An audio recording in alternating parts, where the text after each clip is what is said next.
It is the linchpin to all the political assassinations in this country. That's Robert Kennedy, that is Malcolm X, and that is Martin Luther King, probably John Lennon, and unquestionably, as you said before, John Kennedy Jr.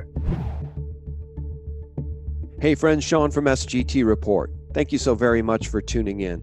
Friends, before we begin, just a quick thank you to this interview's sponsor, the Patriot Solar Bank.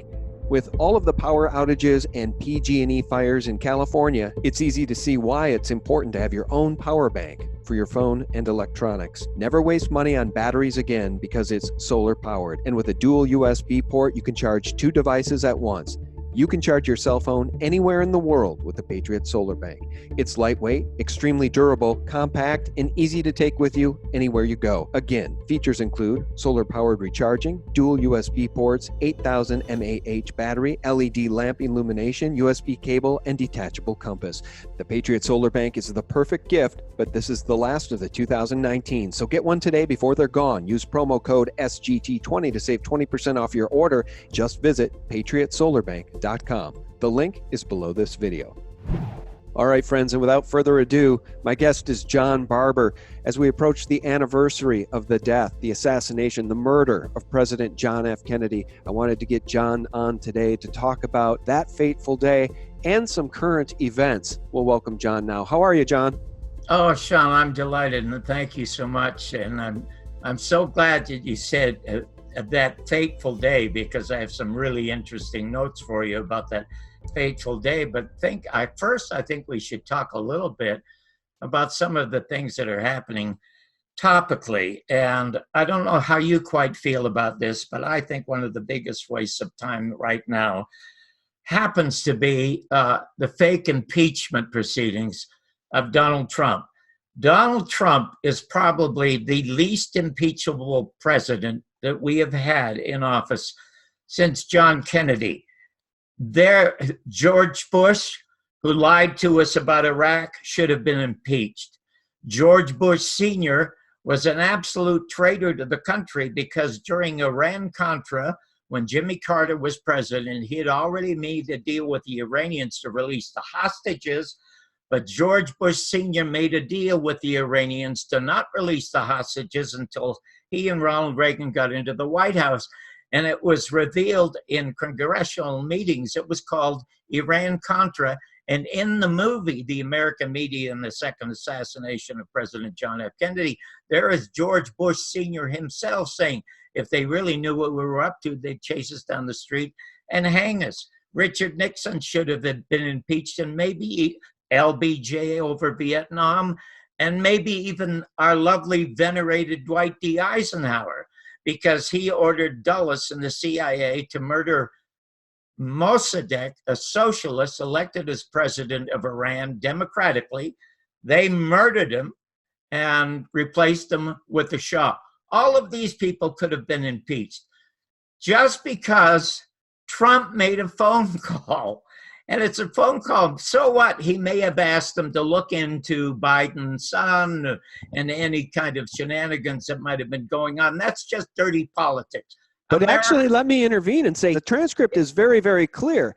And what these enemies of the president and, frankly, the Constitution have done by talking about that transcript is they omit 500 words in between, and they try to tie in the beginning and the end to make it sound like it was all quid pro quo. When the real quid pro quo came from Joe Biden while he was vice president, when he threatened the president of Ukraine, he said, if you don't fire the prosecutor. I said, I'm telling you, you're not getting $1 billion.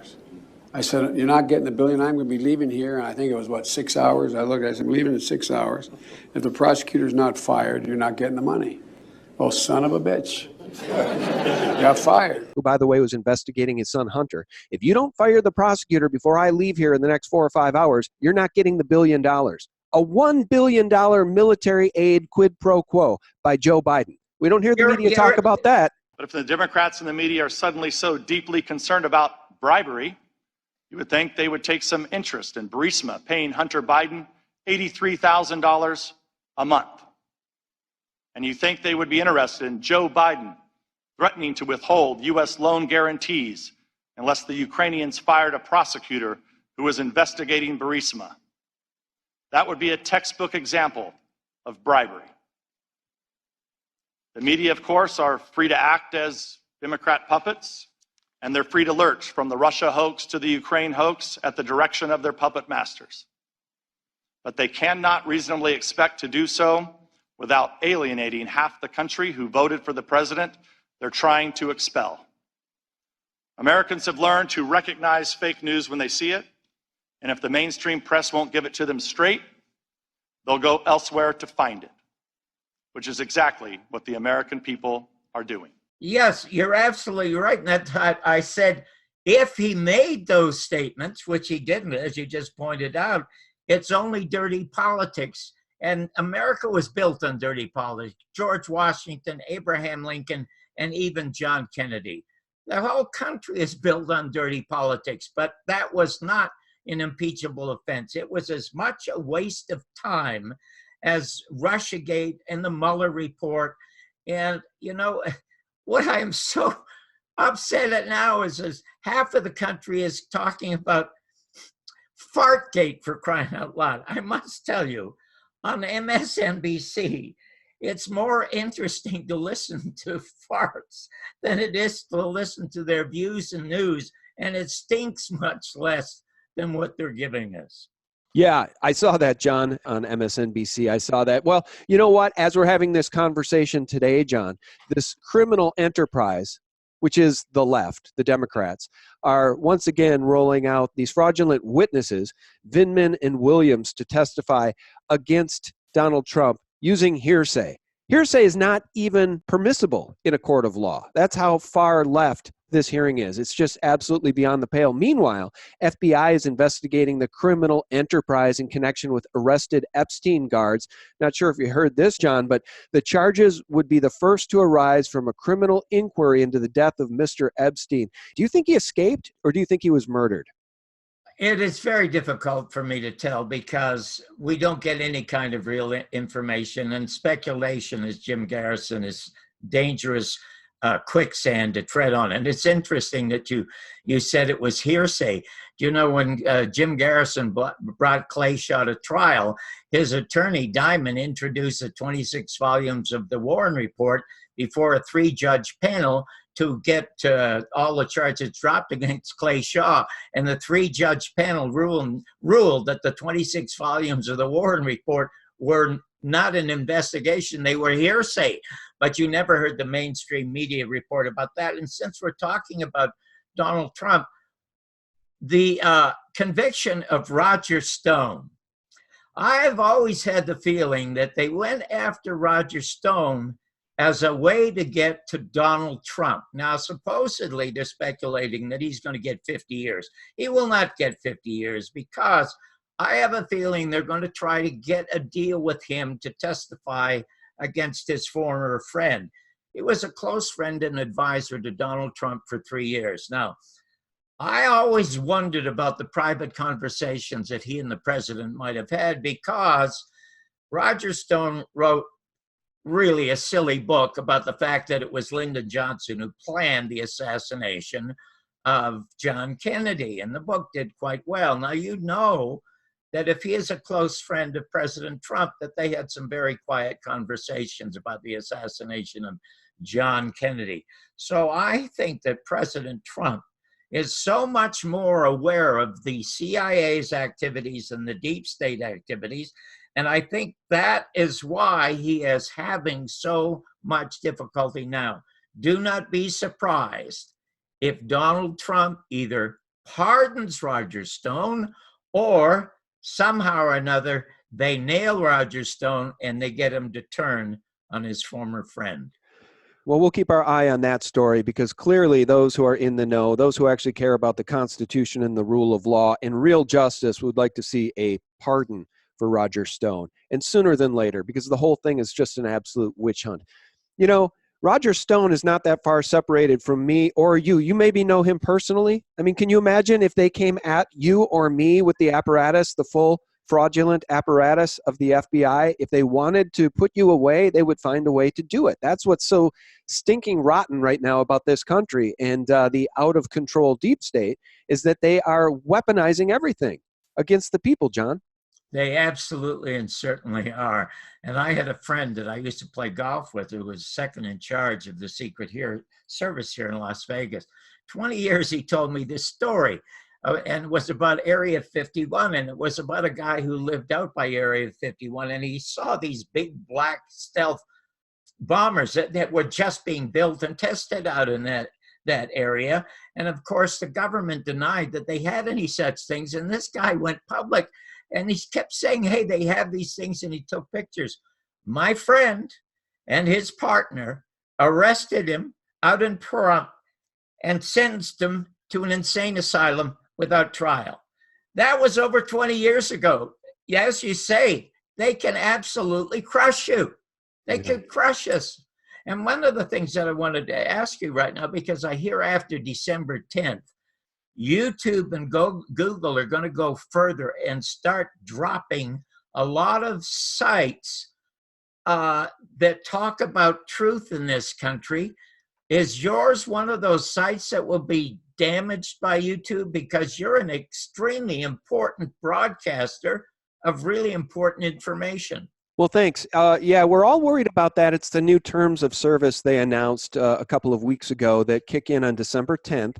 And under the new terms of service in that large document was the phrase, we can terminate channels that are no longer commercially viable, or channels that are not commercially viable, which that kind of put the fear of God into all of those folks that have great channels that have been demonetized by YouTube. Because clearly, if you can't have ads, YouTube might be able to make the argument that your channel's not commercially viable. People pressed them on this. People were outraged by this terms of service change.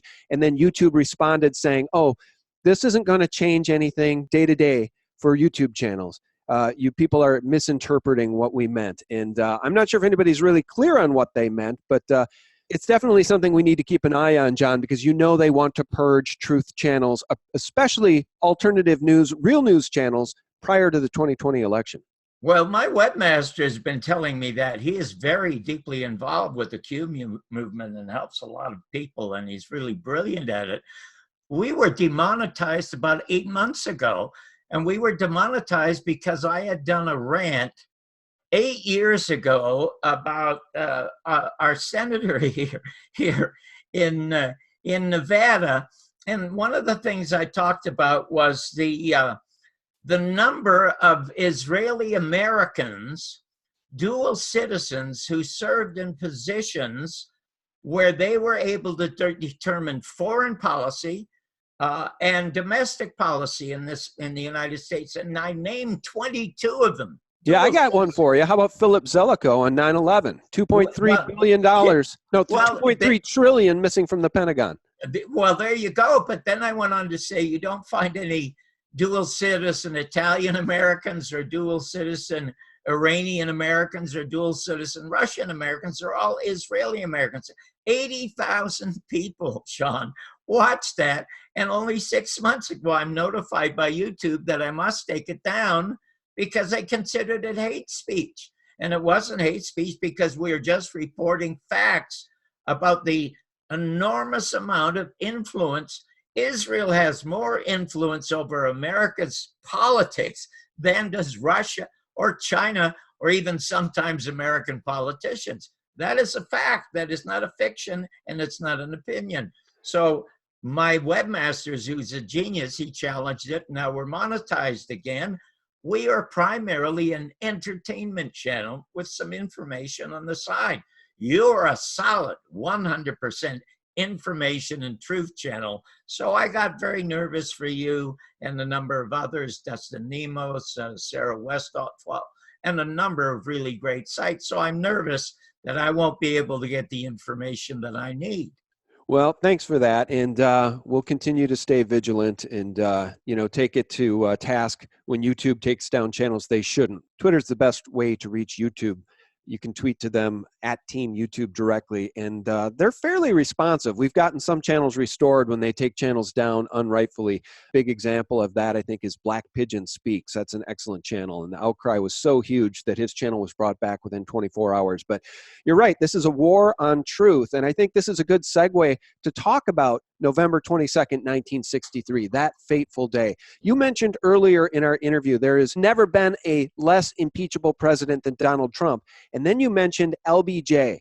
LBJ should have been impeached over Vietnam, but maybe LBJ should have been impeached over what went down on November 22nd, 1963, too. Maybe Roger Stone wasn't that far off. Guys, we are going to talk about why the CIA is not releasing its JFK files as mandated by Congress. Then we're going to talk about the proofs that are in the suppressed Garrison files, which prove Garrison solved the case. And finally, John's going to answer the question, how high did the shoot-to-kill orders go? John, let's begin. Why is the CIA not releasing its JFK files as mandated by Congress? There was a lawsuit brought by Jefferson Morley about 7 years ago against the Central Intelligence Agency demanding the release of the files under the Freedom of Information Act, not the files of the CIA themselves, because you and I know the FBI and the CIA and all these intelligence agencies talk in code.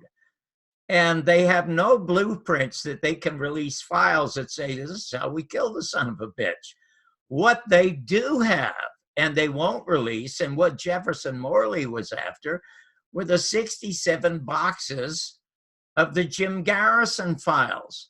Now, when Jim Garrison arrested Clay Shaw in 1967, he announced publicly that they had solved the crime and there would be convictions because he had names, the money exchange, who the shooters were, et cetera, even though he didn't care about the shooters, he only cared about the planners, and he named the planners, which are all shown in the film.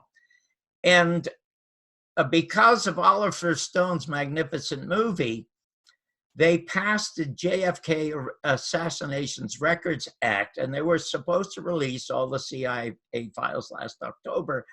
And Donald Trump asked for them to be released, but he caved into the CIA because they said it was a measure of national security. After 56 years, it's hard to imagine a murder of a president affects national security today. So President Trump gave them a buy on that.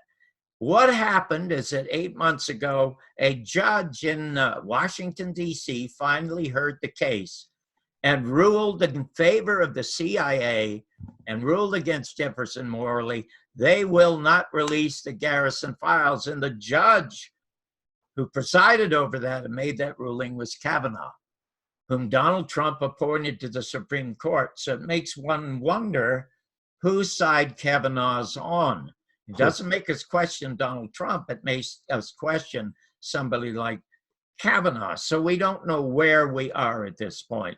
And so I had no choice myself because I had the 67 boxes. And because we couldn't get them released, I decided about 6 months ago I was going to begin to release the Garrison tapes. Now, we are on the anniversary of the 56th date of the murder of the President of the United States. And all around America today, Dallas and New Orleans, there are conferences. The only good thing about these conferences, Sean, is that they keep the word about the assassination alive. But the truth is, they are meaningless.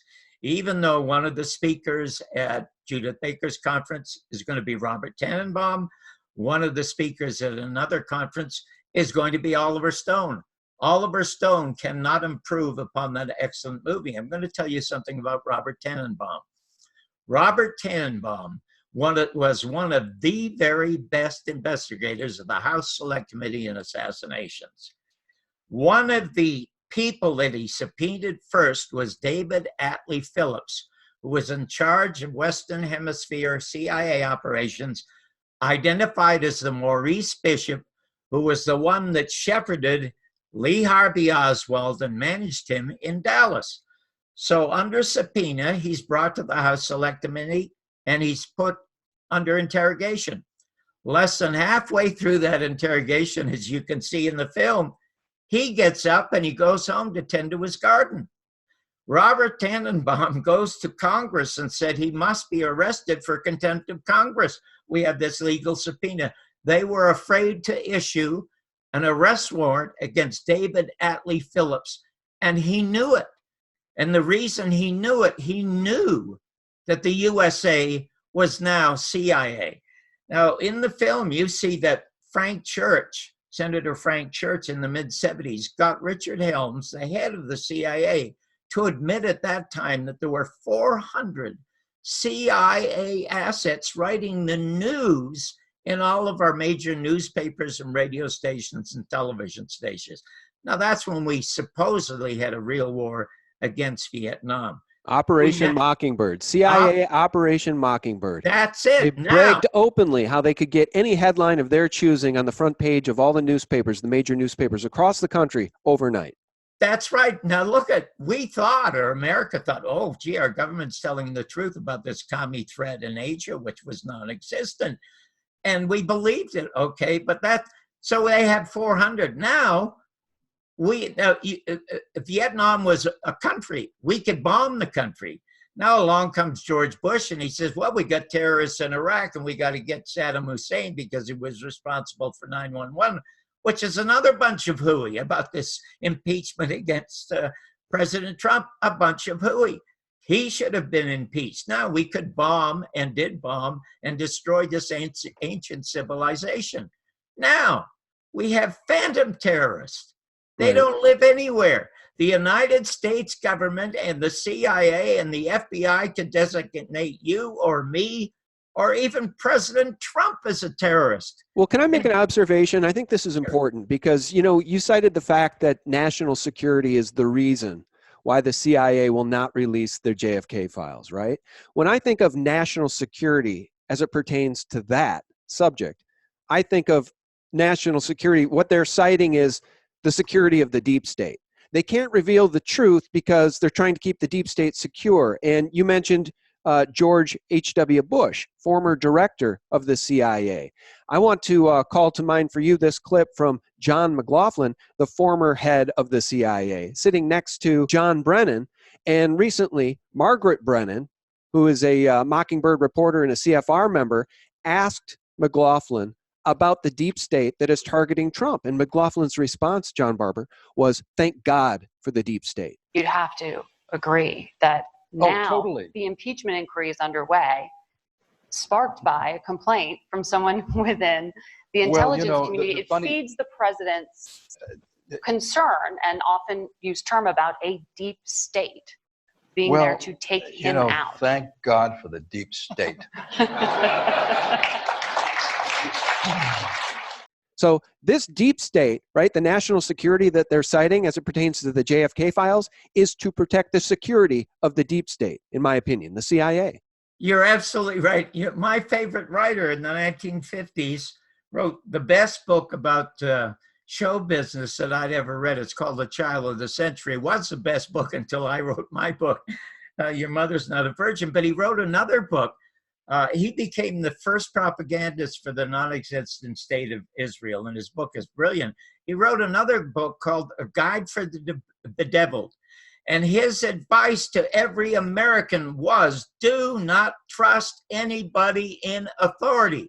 Anybody in authority in the government, anybody in authority in religion, anybody in authority in education or in medicine, because they are only there to protect their own jobs, which is exactly what you're saying about the deep state. They are there to protect the 1,000 or 2,000 people that own the United States of America. The 1%, the 99% has nothing to do or say about how this country is run. John, let me ask you this. You're an expert on the suppressed Garrison files, and I think it's largely because of you. Months and months ago, I searched for Garrison, Jim Garrison, on the Tonight Show with Johnny Carson. And it was a phenomenal thing to watch. And I tried to play it, I think, in a video that I did with you, and I got a copyright strike from the people that own that show. So I can't show it here. But I could not more highly recommend that people go to YouTube and search out Jim Garrison on Johnny Carson. Because Jim Garrison laid it all out, and Johnny Carson did his level best to play gatekeeper. Jim Garrison had this whole thing figured out. What proofs are in the suppressed Garrison files that prove he solved the case? Oh, that is such a terrific question, because we now live in a tweet world. There are literally hundreds of magnificent books out there about the assassination. There are a number of great documentaries also. Living in a tweet world, you don't need that. As Jack Webb used to say in Dragnet, just the facts now. There are, if you go to my site, www.johnbarbersworld.com, all you have to do is watch the first 17-minute video about the first files release, and it's about Clay Shaw.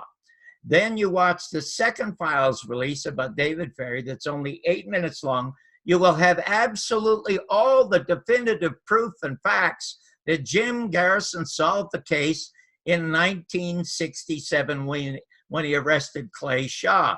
Now, what happened at the trial that occurred after, it was January 29th, 1969, when he finally got him into court, and he lost the conspiracy case against Shaw, but that wasn't his important case.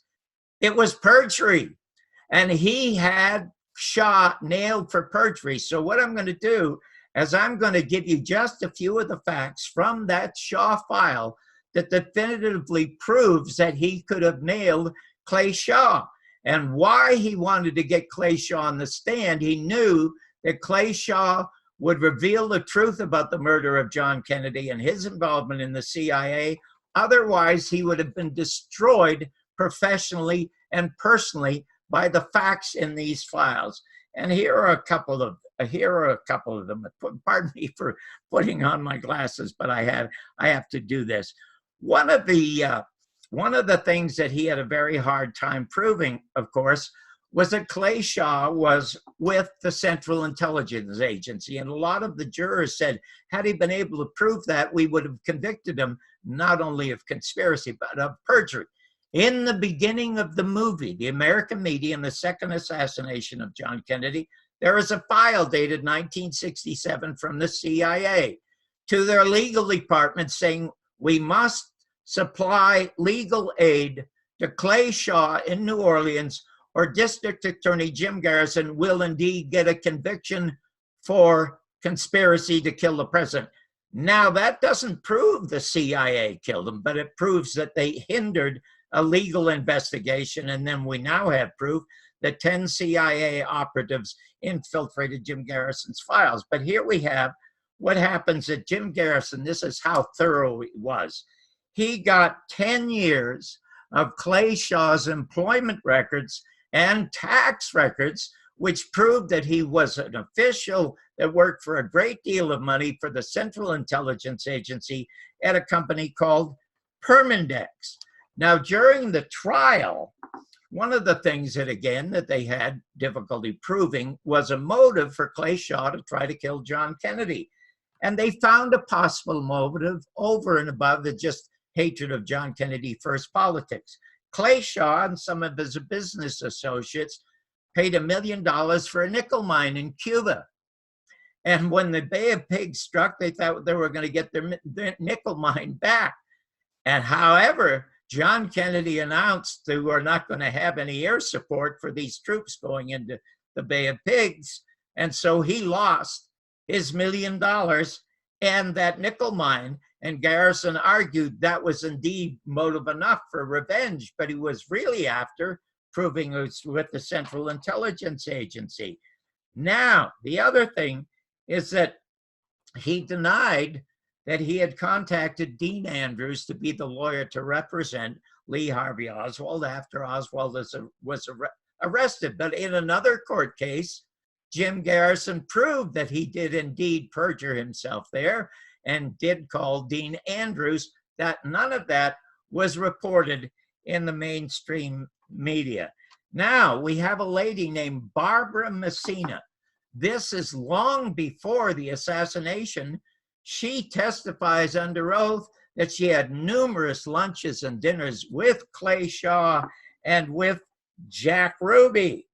And then we have Kerry Thornley, a Marine who wrote a book about Oswald long before the assassination, and went to Garrison and told Mr. Garrison, advised him, please, you better stop this investigation, otherwise they're going to stop you cold in your tracks. Then we have two things that would have devastated Clay Shaw had they gone to perjury. One was an affidavit by a fellow named James Whalen.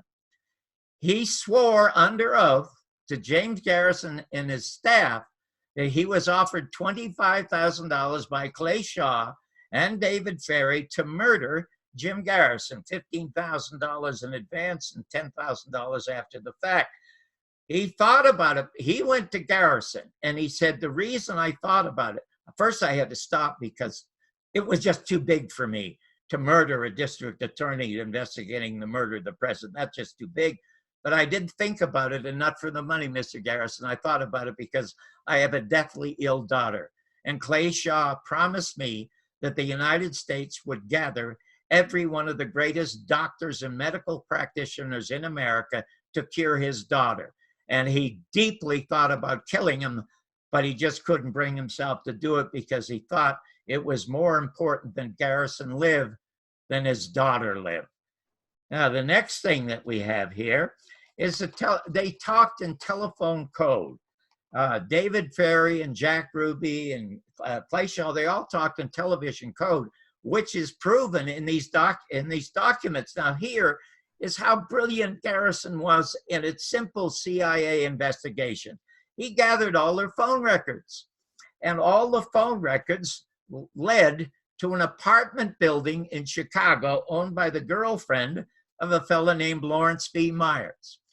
Lawrence V. Myers is the fellow that Jim Garrison swears gave the orders to Jack Ruby to murder Lee Harvey Oswald. And if you go to the Warren Report, surprisingly, there is evidence that he was at the Cabana Hotel having lunch with Jack Ruby the day before Jack Ruby murdered Lee Harvey Oswald. And then I must add as an aside, Garrison always believed the Warren Report because he said, John, I was in the FBI, I was in the military, I believed in authority. I accidentally met Congressman Hale Boggs, the only dissenting member of the Warren Commission, whose dissent was never published. He went before Congress. You can look, Sean, in the congressional record. He said, we have to investigate J. Edgar Hoover and the CIA and the FBI because they all lied to us about the murder of John Kennedy and Martin Luther King. And guess what? Months later, he is driven to the airport, gets on a private plane, flies to Alaska in the plane, and Congressman Hale Boggs disappear. And guess who drives him to the airport? Bill Clinton, recruited by the Central Intelligence Agency when he was in college. Wow. And Barack Obama's mother was also a CIA agent. Now, well, wait, flush that out for people, John. He disappeared. Sure. I've heard that story. I recall that now in the Bill Clinton connection. Boggs disappeared. Flush that out. Disappeared where? Vanished into thin air? Yeah, over Alaska. They couldn't find the plane. They searched and they never found the plane. But look at a lot of the plane accident happens, you know? Oh, I know. It's a favorite way the CIA takes people out with these private plane crashes. There have been a half a dozen. Well, look at JFK Jr. Look at JFK Jr. Exactly. And I suggest, again, you have Donald Jeffries back on your show to talk about the murder of John Kennedy Jr. because nobody knows more about it with facts than Donald Jeffries. Oh, I will. So I'm going to let you wrap this up, and you take us where you need to go here. But I want to know, how high did the shoot to kill orders go? Let me give you 2 or 3 quick facts that are very, very important for your audience to understand that Jim Garrison solved the case. Then I have to tell you something about the character of the man, Jim Garrison himself. In 1992, when I made my film, I had to deal with the daughter, Elizabeth, because Jim Garrison was on his deathbed. And on his deathbed, he told his daughter, Elizabeth, to gather the other 4 children and his favorite minister to come to the house. The stress of this case so disintegrated his life that his wife divorced him. His wife, Liz, got a great settlement, and she was easy prey for the next husband who cleaned her out, spent all her money. On his deathbed, he said, kids, get a marriage certificate, get this certificate here, and get your mother here because I'm going to marry her. Well, they thought he was nuts. And Liz thought he was nuts, but she came anyway to say goodbye. He said, we're not saying goodbye. You're going to say, I do. That's an exact quote. You're going to say, I do. And she said it wasn't successful the first time. And he said, Liz, that was because you had to stay with me a long time. I won't be around long. And she said, well, what's the meaning of it? He said, listen, I know you're broke. You made a terrible mistake, and you may have made a mistake with me. But I, as a retired judge, have a very substantial retirement fund. I will not be around long, but my pension plan will be, and you're going to be the beneficiary. Wow. He married her on his deathbed, and she lived to the end of her days on that pension. Now, that's the kind of character that Jim Garrison was. But I'm going to tell you one thing that would have gotten Clay Shaw to confess. There's a fellow named Henry Lisnick from university in Illinois. His best friend lived with Clay Shaw for a year, and he replaced another guy that had lived with Clay Shaw for a year. But this other guy had a transsexual operation to become a she, and after he became a she, Clay Shaw got rid of him. They have all of those testaments. Now they have 3 documents from 20-year-old male hookers who described the homosexual acts for $20 with Lee Harvey Oswald, David Ferry, Clay Shaw, and sometimes all 3 of them. Now, you know, and Garrison, bless his heart, never brought any of this up in the first trial because he said it has nothing to do with a conspiracy. But he knew that this man would fold if he got into a courtroom and all of a sudden these people were going to get up in front of a jury to say that this man is no longer this upstanding citizen. And what happened? The federal government knew it too, so they stopped into investigation. But then the most important file, I think, is the file of David Ferry. 2 quick things in this particular file. What Garrison did is he gathered all the evidence that day, all of the broadcasts and medical reports. You have Dr. Perry saying the throat wound is an entrance wound. You got newspapers reporting there's a second shooter. You got the fact that when there is a bank robbery, they set up a perimeter of blockade around the bank to capture the bank robbers. The FBI and the Dallas police ordered that disbanded. So if there was another shooter, they were all able to get away. But the most important thing, Lee Harvey Oswald was about 6 hours being interrogated in Fitz's office, and there must have been 12 or 14 guys in there questioning him. And you saw a video of Lee Harvey Oswald being asked by a newsman, did you kill the president? And Oswald said, you know, this is the first time I've heard this. Nobody asked me that. Now, he had just come from 6 hours of interrogation. What Jim Garrison found was a witness who was present. Now, there were 2 or 3. Garrison said that the Dallas police were infiltrated by the CIA. And of course, CBS was on board before the murder in the persons of Dan Rather and Walter Cronkite to spread the fiction long before the truth set in. There were some honest cops in there. And this witness that Garrison found said that nobody was allowed to ask Lee Harvey Oswald if he shot the president or if he shot Tibbet, because every time one of the honest cops asked it, a suit would stop him. And the reason that Garrison speculated on that was because there's a 21-year-old kid.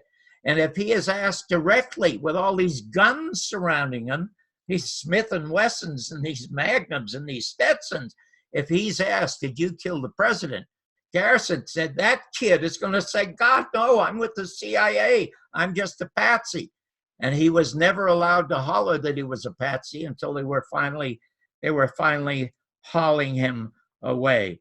So I would suggest these 2 pieces of film are all you ever need to see.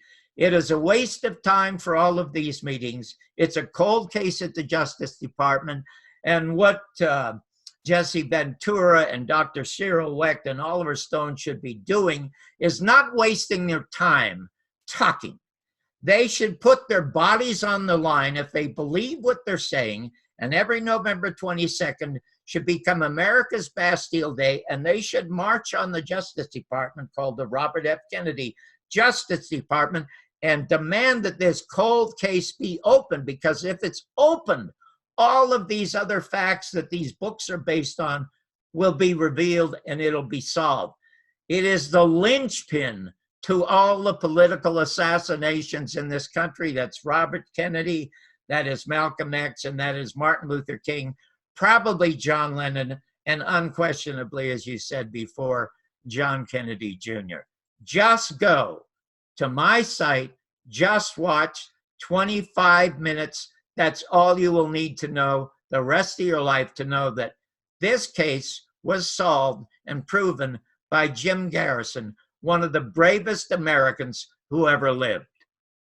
Well, I got to tell you, I really recommend people watch that Jim Garrison appearance with Johnny Carson. Again, Johnny Carson does his level best to play gatekeeper. I mean, literally tries to make the audience laugh at these matter-of-fact, quantifiably provable statements coming from Jim Garrison.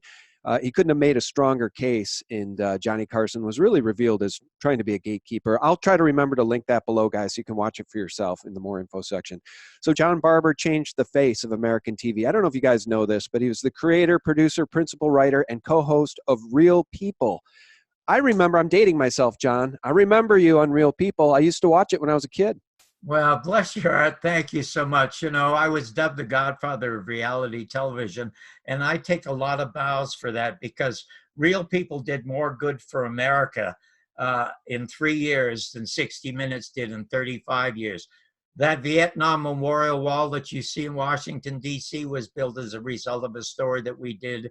The presidential citation for the Navajo Code Talkers, and the Missing Children's Act that I got passed for John Walsh over the murder of his son, Adam Walsh, all happened because of the power and impact of Real People. So that reality TV was like wine. But if you leave wine out there too long, it turns into vinegar. And that's what reality television is today, because when I got on, you had to have some talent and a bit of a personality. And those are things that would get you fired in television. Today, all you need to be a reality star today in television is an absence of shame. All right. In your book is Your Mother's Not a Virgin, The Bumpy Life and Times of the Canadian Dropout Who Changed the Face of American TV. You want to tell people where they can find that book? Oh, that's bless your heart for that. Thank you. You can get it at Amazon. And I just got a letter today that you mentioned it, from a lady who is a very prominent scholar in Prague. And she got the book from Amazon. She reads it to her friends, and the note said she wants to translate it into Serbian and publish it there. She said she's convinced it'll be a bestseller, which astonishes me, because the book is all about America, about what happened to this country, from the murder of John Kennedy to what happened to its media, what happened to its politics. But it proves to me that America is still headquarters, and every place else is just a branch office. So if we want to have real influence in the world, we have got to set a much better example. Well, amen. All right. Well, John, it's always a pleasure to talk with you, because, you know, you're sort of I know you're Canadian, but I like to say you're an American treasure. So. Well, I am. Listen, I was deported twice trying to get into the United States. I finally made it in 1977, and I had my citizenship papers handed to me by Senator John Tenney. And do you remember a girl named Charo, who was married to Xavier Cugat? Yeah. Yeah, Charo came to the ceremonies, and she sang the national anthem to me as Senator Tunney was giving me my citizenship papers. Oh, is that right? Yeah, well, I'm dating myself, but people need to know this stuff about you, John. You're a treasure. I love you, man. All right. Well, thank you so much for your time today. We very much appreciate it. Shout out your website again for folks. It's www.johnbarbersworld.com. You can see the Garrison files free. You can see the first documentary free. And you'll find a link to the second film, The American Media and the Second Assassination of President John F. Kennedy, a runaway hit on Amazon for only $2. And then a link, of course, to the book, which I absolutely love. And Sean, thank you. You indeed are a treasure of truth. Well, that's very nice. Thank you. We're all in this mess together, is what I like to say, John. It's we the people versus the deep state and their banksters at this point. All right, guys. Thank you so much for tuning in. Thanks, John. Thank you. As Laurel and Hardy said, another fine mess. Well said. All right, guys, thanks so much for tuning in. We very much appreciate you. A shout out to our patrons who are keeping us in the fight for truth, regardless of what YouTube does monetization-wise. So thank you so much for that. And for real news 24/7, visit us directly at sgtreport.com, the corporate propaganda antidote. God bless, guys. Bye-bye. This is the regime change crowd. This is the coup crowd. And they're still trying to pull off a coup in the United States. And, Joe Biden was the point man for this in the Obama administration. The story is now coming out that Brennan was working on the Russiagate story at the end of 2015 when Trump first got into the campaign.